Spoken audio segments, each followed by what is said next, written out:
Hello everyone, welcome to my channel HD Orion. हम पढ़ रहे हैं accountancy for class 12 TS Grewal की टेक्स्ट बुक से 2022 edition, chapter 5 admission of a partner. और इस वीडियो में हम पढ़ेंगे preparation of revaluation account, partners capital accounts and the balance sheet of the reconstituted firm when new partner has to bring capital on the basis of combined capitals of old partners. So let us see the question from the textbook. So question number 86. On 31st March 2022, the balance sheet of Ram and Shyam, who share profits and losses in the ratio of 3:2 was as follows. Balance sheet. Now creditors, general reserve, employees provident fund and capitals of Ram and Shyam on the liability side, and on the asset side we have cash at bank, debtors less provision, stock and machinery. It further says they decided to admit Mahesh on 1st April 2022 for 1/5 share which Mahesh acquired wholly from Shyam on the following terms. Now एक नया partner Mahesh आ गया है जिसको total profit का 1/5 portion हम देंगे और इसको सैक्रिफाइस किया है श्याम ने। मतलब श्याम ने अपने प्रॉफिट को सैक्रिफाइस करके महेश को जगह दी है, तो महेश जो प्रीमियम का पैसा लाएगा, प्रीमियम फॉर गुडविल, वो पूरा श्याम को मिलेगा because he is the only sacrificer. Mahesh shall bring ₹25,000 as his share of premium for goodwill, जो श्याम को देंगे। A debtor whose dues of ₹7,500 were written off as bad paid ₹5,000 in settlement. So ये bad debts recovered है, partial recovered. A claim of ₹12,500 on account of workmen's compensation was to be provided for. Machinery were undervalued by ₹5,000. So हमें machinery को बढ़ाना है 5,000 से.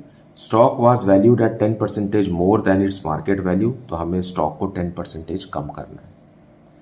Mahesh was to bring in capital equal to 20% of the combined capital of Ram and Shyam after all adjustments. मतलब जो closing capital balances निकलेगा राम और श्याम का, उसका 20% नए पार्टनर महेश को कैपिटल कंट्रीब्यूशन लाना है। Prepare revaluation account, partners capital accounts and balance sheet of the new firm. So let us see the solution. So we will see revaluation account for last question, question number 86. Fine. Now question में लिखा है कि bad debts recovery हो रही है. So it is what? हमें जैसे पता है कि assets इंक्रीज होता है या liabilities डिक्रीज होती है तो उसे हम क्रेडिट में लिखते हैं, और assets डिक्रीज होता है और liabilities इंक्रीज होती है तो हम उसे डेबिट में लिखते हैं.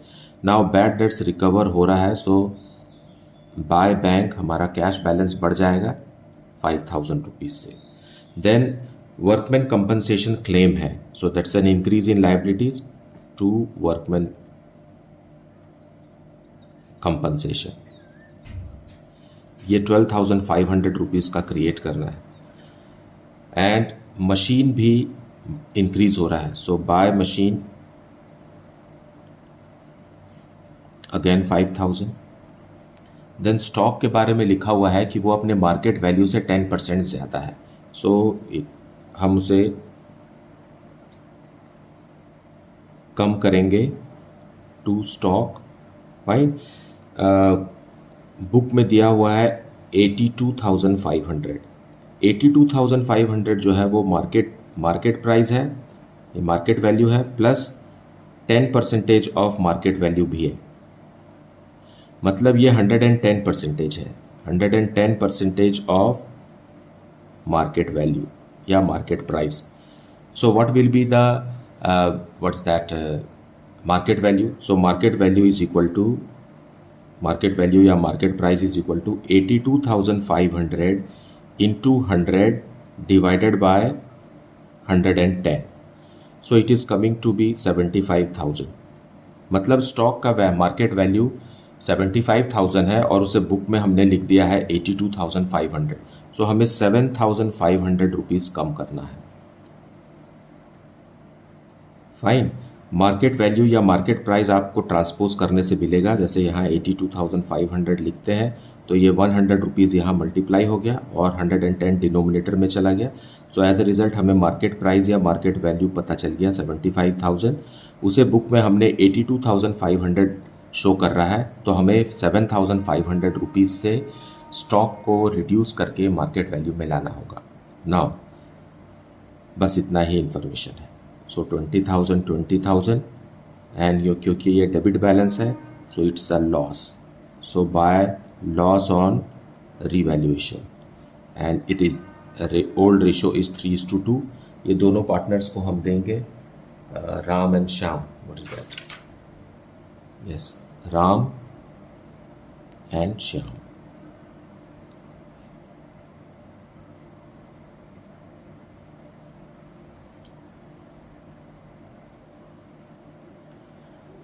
Now partners capital account.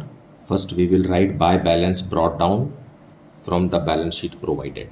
जो बैलेंस शीट दिया हुआ है उससे हम बैलेंसिंग फिगर लिखेंगे। This is the opening balance before Mahesh admission. General reserve भी है दिया हुआ, सो जनरल रिजर्व को भी हम इनके ओल्ड रेशियो में डिस्ट्रीब्यूट कर देंगे। सो 25,000 broken in 3:2 is 15,000 and 10,000। Old partners को ही देना है। देन प्रीमियम फॉर गुडविल मंगा लीजिए। By premium for goodwill Shyam को ही देना है सिर्फ, क्योंकि क्वेश्चन में स्ट्रेट फॉरवर्ड लिखा हुआ है कि महेश का पोर्शन श्याम ने दिया है, तो एज ए रिजल्ट जिसने सेक्रीफाइस किया है हम उसी को प्रीमियम का अमाउंट देंगे। या ऐसा समझ लीजिए कि सेक्रीफाइसिंग रेशियो 0:1 है, so entire premium brought by Mahesh will go to Shyam. Now revaluation का लॉस है, so to revaluation it is 6,000 and 4,000। अब महेश कितना कैपिटल लाएगा इसको जानने के लिए हमें पहले राम और श्याम के कैपिटल अकाउंट्स को क्लोज करना है। So now we will close it. It is 1,65,000, यहाँ भी 1,65,000। सो बैलेंसिंग अमाउंट यहाँ आ जाएगा टू बैलेंस क्लोज डाउन, यह आ गया 159।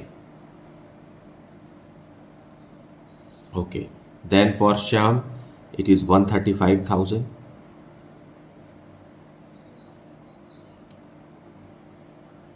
यहाँ आ गया 131 बैलेंसिंग अमाउंट। नाउ अब क्वेश्चन में लिखा हुआ है कि महेश 20% लाएगा राम और श्याम के कैपिटल का। सो राम और श्याम के कैपिटल को हम ऐड करेंगे, यहाँ इन दोनों को ऐड करेंगे तो अमाउंट आ जाएगा 2,90,000। इस 2,90,000 का 20% हमें निकालना है और यही अमाउंट महेश लेकर के आएगा as a capital.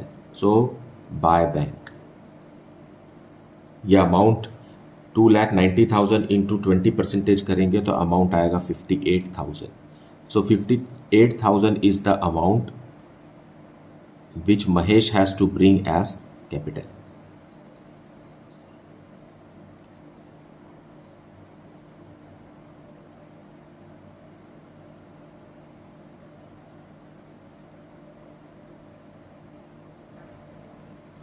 So now we will see the balance sheet of the newly constituted firm. पहले हम लिखेंगे capital, capital of all the three partners Ram, Shyam and Mahesh. Closing capital balances हमें लिखना है 1,59,000, 1,31,000 and 58,000। It is 3,48,000. Then workman compensation claim.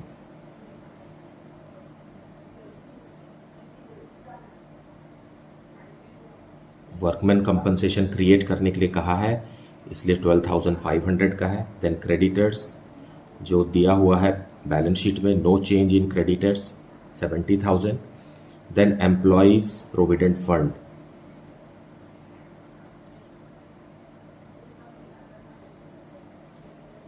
As it is लिखेंगे इसको 55,000। ये fund है लेकिन इसे कभी भी हमें पार्टनर्स को नहीं बांटना है, ये एम्प्लॉयज़ का है, it's a crime. Fine. So employees provident fund जब तक पेमेंट करने ना कहे तब तक हमें इसे बैलेंस शीट में ही शो करना है। Now to the asset side bank में हमारे पास पहले से ही 25,000 रुपीज़ था, फिर 58,000 rupees Mahesh brought as a new capital, also 25,000 as premium for goodwill which is retained in the business, plus 5,000 is the bad debts recovered. So bank में अब आ गया है बैलेंस 1,13,000 रुपीज़ का. Fine. Then debtors are of rupees 1,62,500 less provision for bad debts 12,500. In the outer column it is 1,50,000. Then stock market value कम हो गया है इसलिए मार्केट वैल्यू में ही लिखेंगे. Fine. Stock is always maintained at lesser prices whether book value और market value. Book value ज़्यादा था, मार्केट वैल्यू कम था, तो हमने इसे मार्केट वैल्यू में शो किया है. देन मशीनरी 5,000 रुपीज़ इंक्रीज हो गया, 1,47,500 रुपीज़ हो गया. सो this is all the information about the balance sheet. Now we will grand total it and we get 4,85,500 as grand total.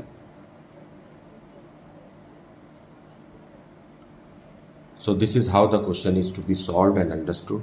I hope that you have watched the video in full and listened to the explanation. Fine. इसके बावजूद भी अगर आपको कुछ doubt है then please put it in the comment section. And thank you so much for liking, subscribing and sharing my channel. And if you have not yet, then please do like, subscribe and share the channel. And from the next video, we will be starting with retirement of a partner. Thank you so much for watching.